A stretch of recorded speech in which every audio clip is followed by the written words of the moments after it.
there we go, the paint has dried and it looks pretty good, I think. So I'll put some locos on it to check it still works and see how it looks.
Okay, so this is working pretty good now.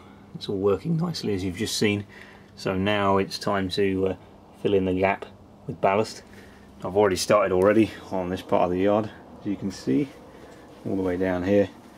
And it stops here because this piece of flexi-track here will curve round to that board over there. So I still need this to be free to move. But over here it's all working, so I've started to fix it down. The ballast is a little bit light at the moment. It'll darken down to more like that colour when it's, you know, dried and stuff, because the glue seems to make it a bit darker. And you can see I've already started to go down the centre already. Yeah, it looks pretty good like that, and that hides all the extra white bits and stuff that have fallen in place and finishes things off really.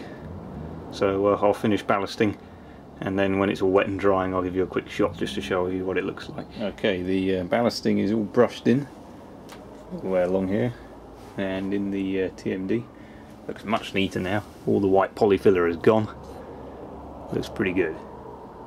So now I'm just going to wet it all, get the syringe out and the eyedropper, then glue it all down, and then wait quite a long time until it's dry, which tends to vary, I find, quite a lot. Sometimes ballast can take 2 days to dry, sometimes if the weather's right ballast can take 12 hours to dry. So sort of a got to play it by ear with this one really, but definitely got a good effect with the buffers and everything. Got something quite good. I'm very pleased with it. Final thing I'm going to do just quickly before actually get down to gluing it is take a small four-wheeled wagon like this one here and just run it up and down the concrete with your finger. Put a fair bit of pressure on the wagon, and you're feeling for any unevenness underneath the wheels, any ballast that's stuck in somewhere where it shouldn't be, that's going to obstruct the direction of travel. That one's good. I spent a lot of time with the paintbrush smoothing all this out, so hopefully we shouldn't have any problems.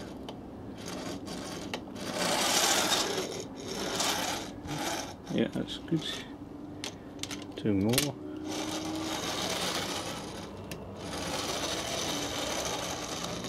That's good too.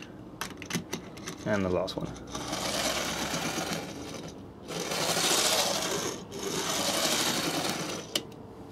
Alright, that feels pretty good. So it is officially ready for gluing. So I'll come back when everything's dry and show you engines running along it and pictures of stuff as well.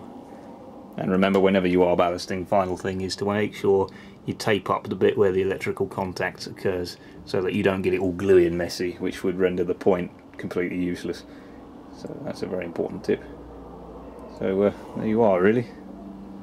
Right, the ballast is now completely dried. It's just basically taken overnight for this to dry, so I must have got the glue mix pretty right this time. Sometimes it takes ages. So I've already tested it with the Class 31 in all of the sidings, and it works. And all the points, they all work. All the way along here, they just need these bits filling in now, which I can do carefully with an eyedropper and a spoon, basically. That'll just take a little while to sort out, but the main bit of ballasting is done now. It runs all the way along. So the depot is almost finished now. It just needs white lines, and then I'm going to eventually build a shed or something to go over some of the tracks.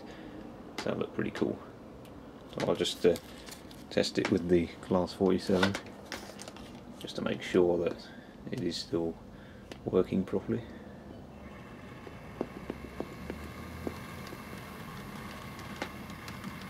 Right, we'll try. Kind of tricky doing this with one hand. Over there.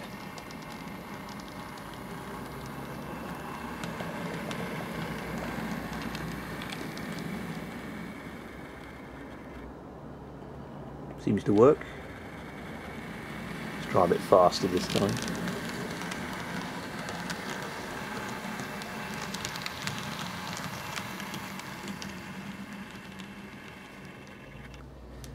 And let's change this point and just go into one of the other roads.